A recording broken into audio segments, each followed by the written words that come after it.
fasting, you brought that up. So I've kind of learned fasting myself in the last couple of years.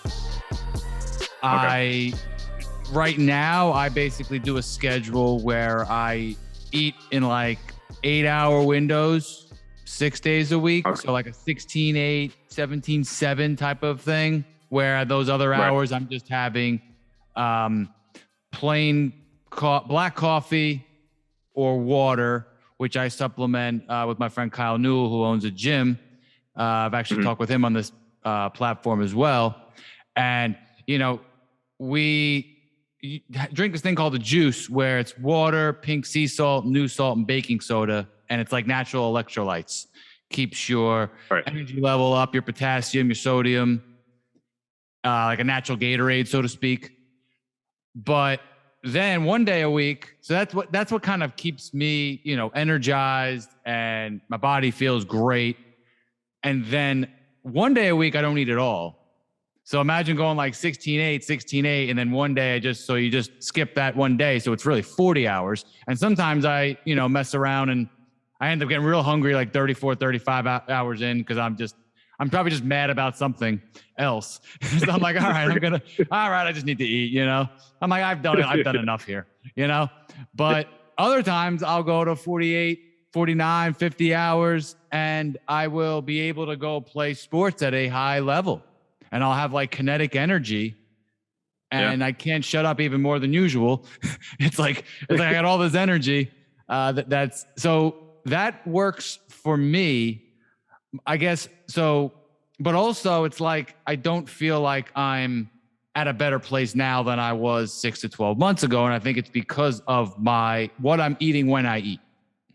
And so my question for you is number one, does the juices keep you in a fasted state? I assume not. I assume like it would leave. Well, would it or no? Honestly, yes and no. So it's a huge debate, but pretty much the way that I'm used to fasting, like what you're doing is great. It's amazing. Most people can't even do that. But if you're at that level, I would say try to keep it consistent though.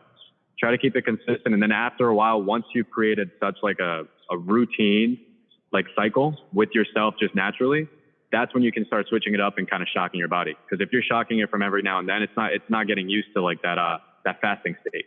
Right. You know what I'm saying?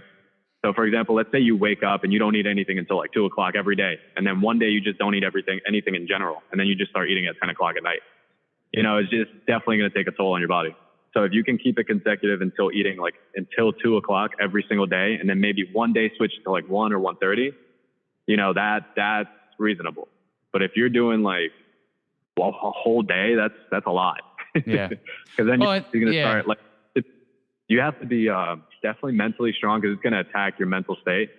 It's definitely going to take you to the point where it's just like, I can go without eating still, but do I really want to, go with the challenge and just keep going?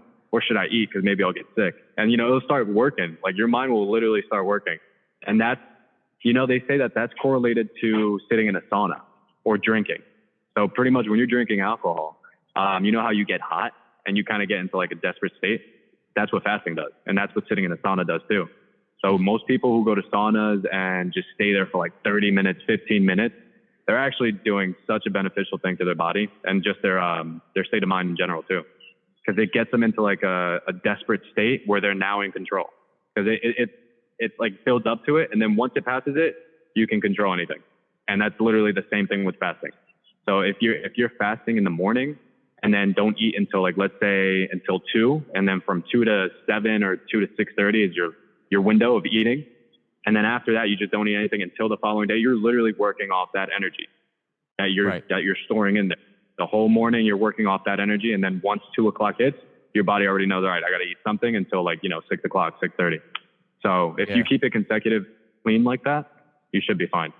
So it'll be a lot easier. So does the juice raise your insulin? Because technically, if it does, you're out of a fasted state, right? Honestly, yes, because it's like consuming an apple, and an apple is considered breakfast. So technically, yeah, it does kind of mess up the fasting. But at the same time, if you get into, because because it depends on how you're consuming the fruit and the veggies. You know, if you're consuming it in the juice, if you're consuming it in a smoothie, depends on the texture of it too. Because if it's smooth, like if you're doing it through a cold press juicer and it's smooth and it has no, no pulp or anything like that, that's something that you could definitely intake while you're fasting and kind of correlate it to your routine. But if you're doing like a smoothie and you're just blending it up in like a blender and you're just consuming all that pulp, that's definitely going to mess up your fasting completely. Right. Because it's definitely going to sit there. It's going to take longer to process. It's going to take longer to break down. So it's funny, but it really depends on how you're consuming it. But yes, it does kind of mess up the fast. Yeah. Cause I'm trying to like troubleshoot myself and my personal eating and workout habits. And then when everyone watches this, they can kind of correlate it to how it fits them. So, you know what I've been doing, cause I told you I work at a 9 to 5, but what I've been doing in the morning recently is I wake up, first thing I do is drink 64 ounces of water. Literally just start chugging water away. And then I have 32. I'm halfway there. Yeah. 32 is amazing. That's a great start. And if you can keep it like that, keep going, you know, but as long as you're refreshing your organs first thing in the morning, that's going to get you through the day. And then after you refresh and after it gets like everywhere it has to go, that's when you start to think, okay, should I eat breakfast? Should I fast? Or should I drink a juice? So what I've been doing is I drink the water. I give myself like an hour after I drink that water, you know, go to the bathroom, do whatever I got to do. And after that, that's when I consume a green juice. It's either green or orange. The reason I say that is because it's vitamin C or it's, you know, water-based fruits and veggies. So for example, if I'm doing like a green juice, I'll add watermelon to it. And you could drink that every morning. But it's just natural sugars that are going to get you through the day. Watermelon fills you up because it's so full with, it's full of water. So, you know, it's like 80% water in the fruit. So once you're doing that and you're intaking that, it's going to hold you off until like 2 o'clock, 3 o'clock, sometimes 4. So that's how you can kind of, I don't know, I guess improve your fasting, because now you have something in your stomach, but technically you don't. You know, it's like mind-boggling your body, and it's like manipulating it in a way. So it's like you get to trick it. You kind of get to beat the system. Right. So there's certain fruit, veggies, or certain juices that you can definitely correlate with your fasting.